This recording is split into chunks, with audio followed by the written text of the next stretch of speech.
Hello friends, কেমন আছো সবাই? আশা করি ভালো আছো। আর আমরা শুরু করেছিলাম কমন এরর্সের যে নাউন আর নাম্বারস চ্যাপ্টারটা করছিলাম, সেটা আমরা শুরু করেছিলাম। তোমরা জানো যে কমন এরর্স কম্পিটিটিভ এক্সামের জন্য কতটা ইম্পর্ট্যান্ট। তো দেখো, আমরা নাম্বার 25 অবধি কিন্তু এই চ্যাপ্টারে কমপ্লিট করে ফেলেছি। আজ আমরা নাম্বার 26 থেকে শুরু করব, ঠিক আছে? তো চলো দেখো, শুরু করা যাক। ফার্স্ট এক্সাম্পল কি রয়েছে? You are among those luckiest man who attend name and fame not by labour but by fate. অর্থাৎ তুমি সেই সমস্ত লাকিয়েস্ট মানুষগুলোর মধ্যে একজন যে নাম এবং খ্যাতি অর্জন করেছে নট বাই লেবার, অর্থাৎ পরিশ্রমের দ্বারা নয়, ভাগ্যের দ্বারা।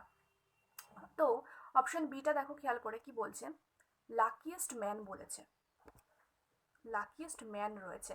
দেখো, দোজ কথাটা এখানে প্লুরাল রয়েছে, অর্থাৎ তুমি আর you are among those luckiest man. তাহলে এখানে যখন ওই সকল দোজ লাকিয়েস্ট ম্যান মানে কি?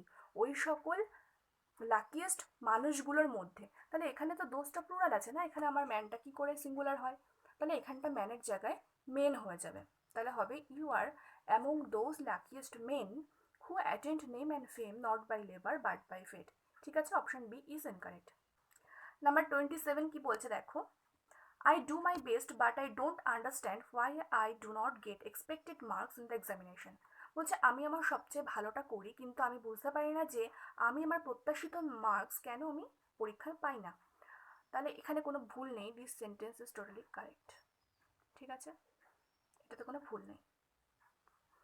নাম্বার 28 দেখি। Now I have come to know why he always remains at loggerhead with his wife and mother in law. হ্যাঁ, অর্থাৎ ওয়াইফ এবং মাদার ইন ল অর্থাৎ শাশুড়ি, এই দুজনের মধ্যে সবসময় ডিসএগ্রিমেন্ট একটা থাকছে, অর্থাৎ মতের অমিল থাকছে, ঝগড়া বা অশান্তি যাই হোক এগুলো লেগে থাকছে। তো এখানে লগার হেড কথাটা, এটার সাথে একটা এস অ্যাড হয়ে যাবে। অ্যাট লগার হেড সেটা একটা ইডিয়ম। বা টু বি অ্যাট লগার হেড সেটা একটা ইডিয়ম, তো এর সাথে একটা এস এস অ্যাড হয়ে থাকে। ঠিক আছে, তো এখানে অপশন সি ইজ ইনকারেক্ট। তাহলে হবে now I have come to know why he always remains at loggerheads with his wife and mother in law. Okay, দেখি নাম্বার 29 কি বলছে। When he returned from America, he informed me that he had come here for an important object. অর্থাৎ project, sorry. বলছে যে যখন সে আমেরিকা থেকে এসছিল, রিটার্ন ফ্রম আমেরিকা, তো আমেরিকা থেকে ফিরেছিল, হি ইনফর্ম মি, সে আমাকে ইনফর্ম করেছিল that he had come here, যে সে এখানে এসছে ফর অ্যান ইম্পর্টেন্ট প্রজেক্ট, একটা কোনো গুরুত্বপূর্ণ কাজের জন্য। তো this sentence is totally correct, এখানে কোনো ভুল নেই, এটা নো এরার হয়ে যাবে। ঠিক আছে, তোমরা দেখবে একটু। নাম্বার 30 কি বলছে দেখো। Please convey my best regard and wishes to the winner, said the secretary of the manager. অর্থাৎ আমার আন্তরিক শুভেচ্ছা ওই যে উইনার, বিজয়ী যে, তাকে জানিও দয়া করে। তো said the secretary of the manager. তো এখানে দেখো, আমরা যখন বলি উইথ বেস্ট রিগার্ডস, একটা লেটার লেখার শেষে আমরা এরকম তো লিখি না কখনো কখনো, with best regards, with best wishes. তো এগুলোর সাথে সবসময় একটা এস অ্যাড হয়, তাই না? এই যে রিগার্ড, উইশ, এগুলোর সাথে এখানে দেখো, এখানে এস রয়েছে, ইএস অ্যাড হয়েছে, কিন্তু এখানে নেই। তো এখানে এটাই ভুল আছে। Please convey my best regards and wishes to the winner, save the secretary of the manager. তো option B is incorrect. Number 31 কি বলছে দেখি। The beautiful surrounding of the palace attracted a large number of tourists coming from abroad. অর্থাৎ এই যে প্রাসাদের যে চারপাশের যে দৃশ্য, চারপাশের যে পরিবেশ, attracted a large number of tourist, বহু সংখ্যক টুরিস্টকে আকর্ষিত করেছিল, আকর্ষণ করেছিল, কামিং ফ্রম অ্যাব্রোড, যারা বিদেশ থেকে এসছে। তো এখানে অপশন এ দেখো কি বলছে, সারাউন্ডিং। এই সারাউন্ডিং কথাটা দেখো, প্যালেসের চারপাশের কথা বলছে, তো এখানে সারাউন্ডিং কথাটা কিন্তু প্লুরাল হিসাবে ইউজ হবে। অর্থাৎ সারাউন্ডিংস অফ দ্য প্যালেস, অর্থাৎ প্রাসাদের চারপাশ, এটা কিন্তু এখানে প্লুরাল হিসাবে ইউজ হবে। The beautiful surroundings of the palace attracted a large number of tourists coming from abroad. ঠিক আছে, তাহলে অপশন এ ইজ ইনকারেক্ট। চলো দেখি নাম্বার 32 কি বলছে। All the girls students of the college are advised to sit in the girls common room. দেখো, all the girls students, দেখো এই যে গার্লস স্টুডেন্টস, এটা কিন্তু অ্যাকচুয়ালি একটা কম্পাউন্ড নাউন বোঝাচ্ছে। কম্পাউন্ড নাউন কোনগুলো? যেমন গার্লফ্রেন্ড বা বয়ফ্রেন্ড, বা মনে করো ফিমেল ডক্টর, এগুলো হচ্ছে কম্পাউন্ড নাউন। তো এগুলোর সাথে যখন আমি বলছি ফিমেল ডক্টর, এর প্লুরাল কি হবে? Female doctors. ফিমেলস ডক্টরস এরকম কিন্তু হবে না, ফিমেল ডক্টরস, অর্থাৎ মেইন যে ওয়ার্ড ডক্টর এটার সাথে এস অ্যাড হয়ে যাবে। হুম। গার্লফ্রেন্ড যখন প্লুরালে বলছি, গার্লফ্রেন্ড, গার্লফ্রেন্ডের প্লুরাল যখন আমি বলবো তখন কি বলবো? গার্লফ্রেন্ডস। ফ্রেন্ডের সাথে এস অ্যাড হয়ে যাবে, গার্লের সাথে কিন্তু এস অ্যাড হবে না, গার্ল ফ্রেন্ডস হয়ে যাবে, ফিমেল ডক্টরস হয়ে যাবে। ঠিক আছে? তো ঠিক একইভাবে এখানে গার্লস স্টুডেন্টস রয়েছে, সেটা না হয়ে কি হবে? গার্ল স্টুডেন্টস, অর্থাৎ মেইন যে এখানে ওয়ার্ড স্টুডেন্ট এটার সাথে আমার এস অ্যাড হবে, গার্লের সাথে কিন্তু এস অ্যাড হবে না। তাহলে অপশন এ ইজ ইনকারেক্ট। তাহলে হবে all the girl students of the college are advise to sit in the girls common room. ঠিক আছে? নেক্সট কি বলছে দেখি। The present data show that the illiteracy rate in India has fallen down but not to the level of expectation. অর্থাৎ the present ডেটাস show, অর্থাৎ বর্তমান যে তথ্য সেটা কি দেখাচ্ছে? যে ভারতের যে নিরক্ষরতার যে হার সেটা কমে গেছে, কিন্তু but not to the level of expectation, অর্থাৎ যতটা প্রত্যাশিত করা হয়েছে, প্রত্যাশা যতটা করা হয়েছে সেই অনুপাতে কমেনি। তাহলে কি হবে? দেখো ডেটা, ডেটা কথাটা কিন্তু অলরেডি একটা প্লুরাল ওয়ার্ড। ঠিক আছে? ডেটা কথাটা, তো এর সিঙ্গুলার হচ্ছে ডেটাম, DATUM, ডেটাম। এটা হচ্ছে সিঙ্গুলার, ডেটামের প্লুরাল হচ্ছে ডেটা, বাট নট ডেটাস। এখানে কিন্তু ডেটাস রয়েছে, এটা কিন্তু অ্যাবসলিউটলি রং। তাহলে অপশন এ ইজ ইনকারেক্ট। বোঝা গেল? ঠিক আছে, দেখো নাম্বার 34 কি বলছে দেখো।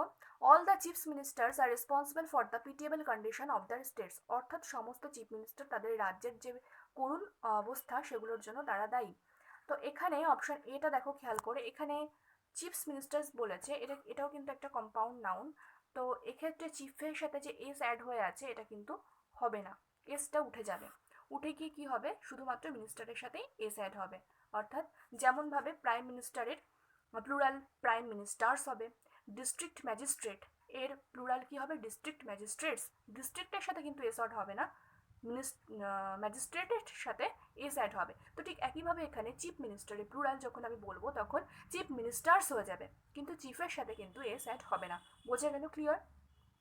তাহলে all the chief ministers are responsible for the pitiable condition of the states. Option A is incorrect. ঠিক আছে, চলো দেখি নাম্বার 35 কি বলছে। The haves should not look scornfully at the haves not. Rather, they should try to encourage them to work hard and earn their livelihood. তো দেখো haves এই কথাটার অর্থ কি? অর্থাৎ যাদের প্রচুর পরিমাণে আছে। আর হ্যাভ নটস, এখানে ভুল আছে হ্যাভস নটের জায়গায়, অর্থাৎ এখানে আমি বলে দিই ভুলটা আগে।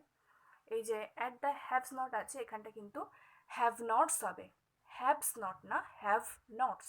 ঠিক আছে? তো এখানে হ্যাভস বলতে যাদের প্রচুর পরিমাণে আছে, আর হ্যাভ নটস বলতে যাদের যারা দরিদ্র, কিছু নেই যাদের। ঠিক আছে? তো এখানে কি বলছে মানেটা? The haves should not look scornfully, অর্থাৎ অবজ্ঞা সূচকভাবে যাদের প্রচুর পরিমাণে আছে তারা যেন অবজ্ঞাভাবে যাদের কিছু নেই বা দরিদ্র মানুষদের প্রতি অবজ্ঞা সূচকভাবে না দেখে, রাদার বরং they should try to encourage them, বরং তাদেরকে উৎসাহিত করা উচিত, টু ওয়ার্ক হার্ড, কঠোর পরিশ্রম করার, অ্যান্ড আর্ন দেয়ার লাইভলিহুড, এবং তাদের জীবিকা অর্জনের জন্য এবং কঠোর পরিশ্রম করার জন্য তাদেরকে উৎসাহিত করা উচিত। এটাই বলতে চেয়েছে। তাহলে বোঝা গেল কি হলো এখানে? হ্যাভস আর have nots, not haves not. তাহলে এখানে অপশন সি ইজ ইনকারেক্ট। ঠিক আছে? ক্লিয়ার? চলো নাম্বার 36 কি বলছে দেখি। In one of our first conversation she informed me that she had lost her husband in a road accident. দেখো আমি কিন্তু তোমাদের বলেছিলাম যে যখন ওয়ান অফ কথা থাকবে তারপরে কিন্তু প্লুরাল ইউজ হয়, ওয়ান অফ বা ওয়ান অফ দা এরপরে কিন্তু প্লুরাল ইউজ হয়। তো in one of our first conversation, যখন ওয়ান মানে একটা, অর্থাৎ আমাদের যে প্রথম কনভারসেশন, কথোপকথন, আমাদের প্রথম কথোপকথনগুলোর মধ্যে একটা, তাহলে এই যে আমাদের প্রথম কথোপকথনগুলো, এটা নিশ্চয়ই প্লুরাল হিসেবে এখানে ইউজ হবে। আমি যদি এখানে এইটা প্লুরাল না করি তাহলে এর মধ্যে থেকে যে কোনো একটাকে আমি কি করে এখানে বেছে নিচ্ছি, তাই না? বোঝো জিনিসটা ভালো করে। In one of our first conversations, তাহলে এটা কনভারসেশনের সাথে একটা এস অ্যাড হবে। তাহলে যখন আমি এটা প্লুরাল করছি তারপরে নিশ্চয়ই আমি এর সাথে আমি যে কোনো একটা কনভারসেশন আমি এখানে নির্দিষ্ট করে বলতে পারছি। In one of our first conversations she informed me that she had lost her husband in a road accident. বোঝা গেছে? তাহলে অপশন এ ইজ ইনকারেক্ট। তো নাম্বার 37 কি বলছে দেখি, your advices are the proof of your discriminating mind and pragmatic approach. ঠিক আছে, দেখো এখানে অপশন এটা দেখো খেয়াল করে, অ্যাডভাইসেস। দেখো অ্যাডভাইস কথাটা কিন্তু একটা আনকাউন্টেবল নাউন। তো আমরা জানি যে আনকাউন্টেবল নাউনের সাথে কখনো কিন্তু এস বা ইএস অ্যাড হয় না। ঠিক আছে, অথচ আনকাউন্টেবল নাউনের সাথে কিন্তু সবসময় সিঙ্গুলার ভার্ব ইউজ হয়। তো এখানে দেখো যে অ্যাডভাইসেস রয়েছে এর সাথে তো এস কথাটা উঠে যাবে অর্থাৎ ইওর অ্যাডভাইস হয়ে যাবে, আর তার সাথে এই যে আর রয়েছে এখানে কিন্তু ইজ হয়ে যাবে। তাহলে কি হবে, your advice is the proof of your discriminating mind and the pragmatic approach. ঠিক আছে, অ্যাডভাইসটা হচ্ছে আনকাউন্টেবল নাউনের সাথে কখনো এস বাই এস অ্যাড হবে না, আর তার সাথে সবসময় সিঙ্গুলার ভার্ব ইউজ হবে। বোঝা গেল? দেখো নাম্বার 38 কি বলছি, in the last elections the electorates disinterestedness puzzled the politicians very much. অর্থাৎ গত ইলেকশনগুলোতে ইলেক্টোরেটস অর্থাৎ ভোটারদের যে আগ্রহহীনতা পাজেলড দ্য পলিটিশিয়ানস অর্থাৎ রাজনীতিবিদদের প্রচুর পরিমাণে পাজেলড করে দিয়েছিল। তো এক্ষেত্রে অপশন বিটা খেয়াল করে দেখো, ইলেক্টোরেটস। একটা কথা মনে রাখবে, ইলেক্টোরেট কথা কিন্তু নিজেই প্লুরাল। তোমরা ডিকশনারি ফলো করে দেখবে যে ইলেক্টোরেট কথা কিন্তু কথার অর্থ হচ্ছে নির্বাচক মণ্ডলী। তো নির্বাচক মণ্ডলী বাংলা যে কথাটা এটা প্লুরাল, তো সেই হিসাবে কিন্তু আমার ইলেক্টোরেট কথাটাও প্লুরাল। হ্যাঁ, ভোটার্স, সমস্ত ভোটারদের কথা বোঝাচ্ছে। তো যেহেতু ইলেক্টোরেট কথাটা প্লুরাল, তো এখানে আমার আর একবার ডবল বার আমি নিশ্চয়ই এস এখানে অ্যাড করব না। তারপরে এস এর মাথায় অ্যাপোস্ট্রফি দিয়েছে, সুতরাং এটা না হয়ে কি হয়ে যাবে, ই এর পরে অ্যাপোস্ট্রফিটা হবে, অর্থাৎ ইলেক্টোরেট লিখে অ্যাপোস্ট্রফি এস হবে। ঠিক আছে, যেহেতু ইলেক্টোরেট কথাটা আমার প্লুরাল। তাহলে কি হবে, in the last elections the electorates অর্থাৎ ই এর পরে apostrophe S disinterestedness puzzled the politicians very much. বোঝা গেছে?